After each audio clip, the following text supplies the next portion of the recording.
So hello everyone. Now I'll be talking to you about cash books. So what is a cash book?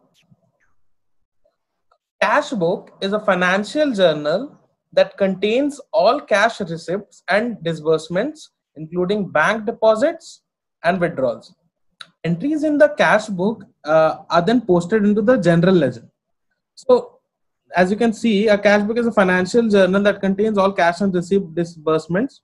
A cash book is a subsidiary to the general ledger in which all the transactions during a period are recorded. So, uh, the cash book is recorded in a chronological order and the balance is updated and verified on a continuous basis. So, now we need to know how a cash book is used.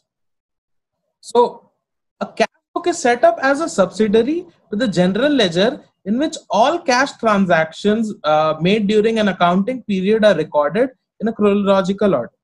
So, larger organizations, what they do is they usually divide the cash book into two parts: the cash disbursement journal, which records all cash payments, and the cash receipt journal, which records all cash received into the business. The cash disbursement journal would include items such as payment made to vendors to reduce accounts payable, and the cash receipts journal would include items such as payments made by customers on outstanding accounts receivable or even cash sales. So now we need to know what the difference between cash book and a cash account is. A cash book and a cash account differ in a few ways.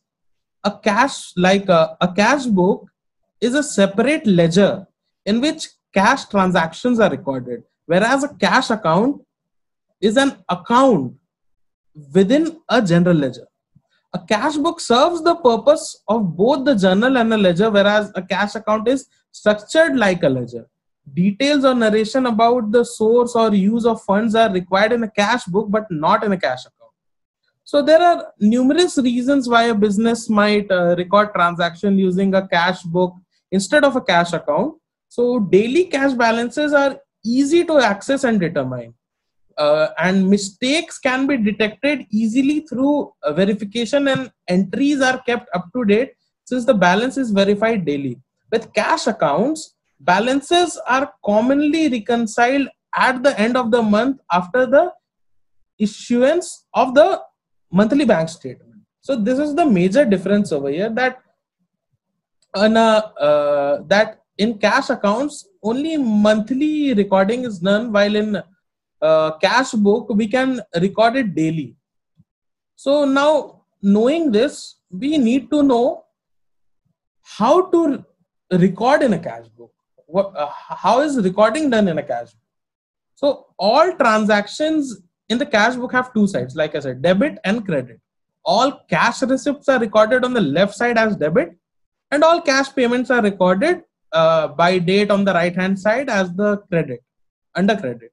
So the difference between the left and right side shows the balance of cash on hand, which should be a net debit balance if the cash flow is positive. If cash book is set up in columns, there are three common versions of the cash book: single column, double column, and triple column.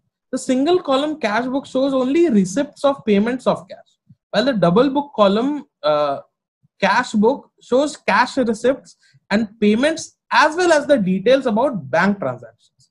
The third one, the triple column cash book, shows all the above plus information about purchase or sales discount. So very typically, a single column cash book will have the column headers such as date, description, reference, or the folio number and amount. These headers are present for both the left side showing receipts and for the right side showing payments. The date column is the date of the transaction.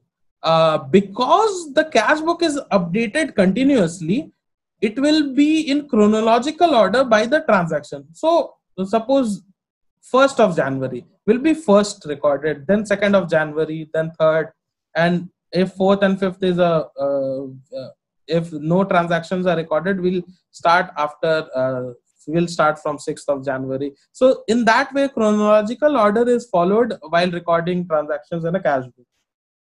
So in reference or ledger folio column, the accountant inputs the account number for the related general ledger account, and the amount of transaction is recorded in the final column.